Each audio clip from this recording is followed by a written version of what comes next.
I've done some research into this, and I have an opinion or a viewpoint that I haven't heard expressed elsewhere, so I hope to contribute to the conversation.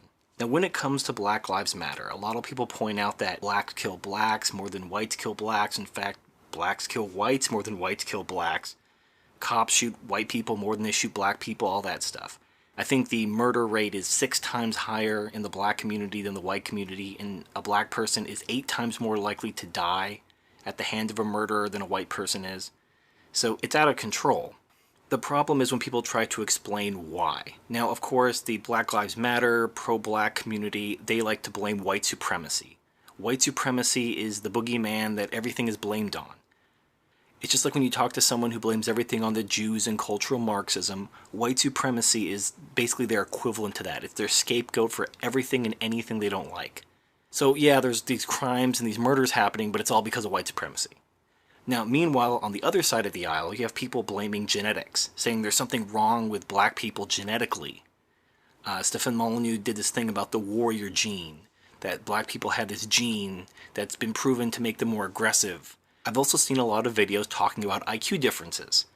And while it is true that the IQ in sub-Saharan Africa is really low, and the IQ of, Europe and America and Asia is much higher, and there's usually a correlation between crime and IQ, that's a symptom, it's not a cause. So is it genetic? Is it IQ? Is it culture? What is the reason for these differences in income and IQ and all these things? What is causing all these problems, particularly in the black community in the United States? Well, I actually have a hypothesis. Now, I don't have the money to fund some sort of in-depth double-blind study to confirm this hypothesis, but I'm going to throw it out there. Someone has my permission to run with it however they see fit. But there is a race in the United States which has a higher crime and murder rate than blacks. But within that race, you have different pockets of communities, some of which do much better than others. So if they have the same genes more or less, the same culture more or less, how do you account for these vast differences in outcomes?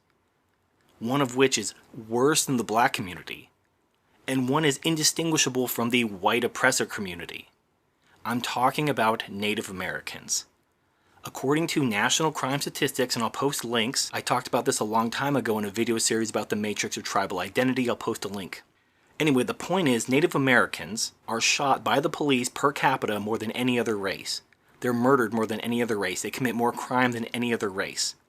However, there are different tribes within Native Americans. Even though they share more or less the same genes, and they have more or less the same culture, there are vast differences in outcomes depending on what tribe you are. No group in America has been helped more by government than American Indians. And yet, some politicians still tell Indians things like this. Few have been ignored by Washington for as long as Native Americans. Ignored? Are you kidding me? Look at the signs around this Sioux reservation in South Dakota. Our government has made Indian tribes wards of our state. Government manages their land, provides their health care, their schools, gives them food stamps, pays for housing, child care, even burial assistance. The result? There is a stunning poverty here. Only 1 in 4 has a job. There is a scarcity of phones, not even any banks. Indians have the highest poverty rate and lowest life expectancy of any group in America. So the Sioux told us they need more handouts. The government should be giving the Indian people more appropriations so that we could exist out here still. I really feel Obama's administration needs to get up to the plate and deal with it.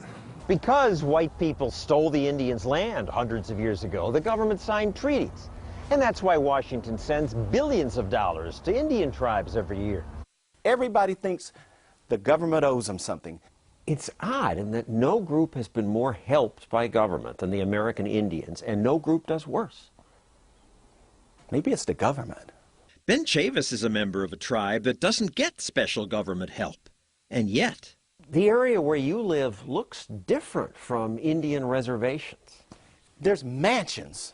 They look like English manors. I can take you to one neighborhood where my people are from and show you nicer homes than the whole Sioux reservation. And this is not casino money, no special deal for your tribe. Oh, no. In my tribe, we don't have any casinos. We have 12 banks. Chavis says his tribe does well because the federal government does not recognize them as a sovereign tribe.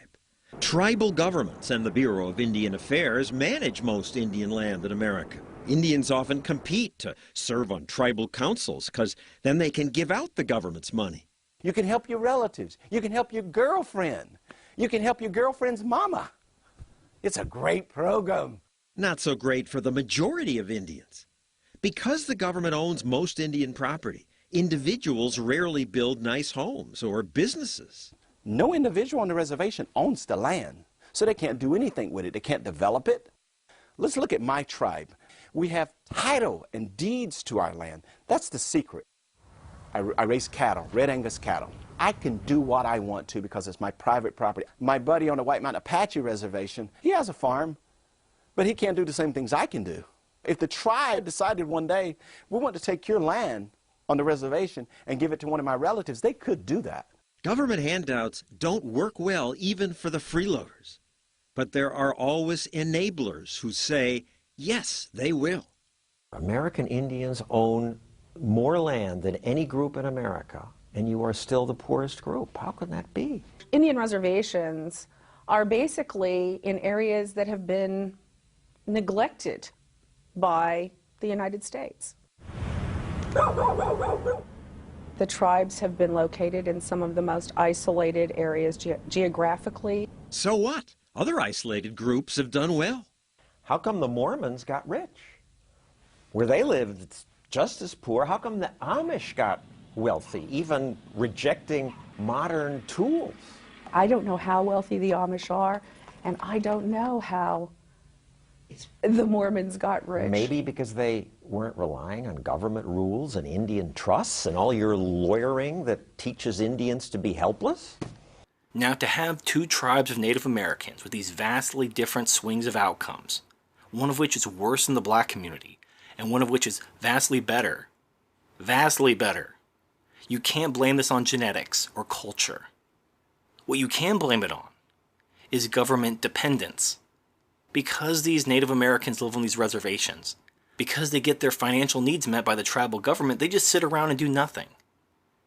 Because they're dependent on the government. They get supported through welfare. They don't actually have to go out and earn a living. You know, when people say, get a job, it builds character, they actually mean that. You actually have to struggle in life to build character. If you have no struggles in life, if all your needs are met, you turn into a little shit. And you see this all the time. You see these kids that have rich parents or something like that. They grow up to be pieces of shit because they never had to struggle in life. And the people who had to struggle in life usually turn out a lot better because they develop that character. And when this dependence on government and welfare stretches across an entire group of people, whether it's a tribe or a race, shit goes downhill really fast. And it's not genetic. It's not even really cultural, not in the racial culture. But there is a culture of government dependence. If you go onto these reservations, they're shitty. The houses are shitty because the people don't really own them. The tribe owns them.